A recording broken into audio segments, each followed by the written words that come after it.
అందరికీ నమస్కారం.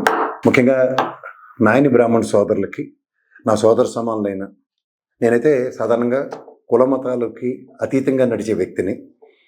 మొన్న ఒక పెద్దలు జేసీ ప్రభాకర్ రెడ్డి గారి ఇంటర్వ్యూ సందర్భంగా ఆయన కమిషనర్ గాంధీ గారితో జరిగిన సందర్భాన్ని వివరిస్తూ 2022 తర్వాత నాయని బ్రాహ్మణుల్ని ఏ విధంగా పిలవాలి అన్నదానికి గౌరవప్రదంగా నాయని బ్రాహ్మణులను పిలుచుకునే ఉదంతంలో ఆనాటి సందర్భాన్ని పునర్నమనం చేసుకుంటూ ఆయన ఆ పదాన్ని ఉచ్చరించడం జరిగింది.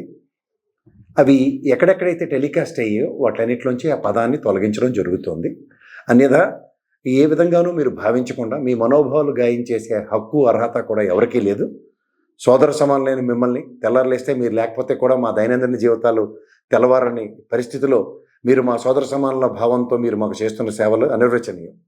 అంచేత ఇక మీదటైనా జరగబోయే ఇంటర్వ్యూలో అలాంటి పదాలు దొరలకుండా సముచితమైన స్థానాన్ని సమాజంలో మీకు కల్పించిన జియో 2022 ఆధారంగానే మిమ్మల్ని ఉచ్చరించబడతాయి.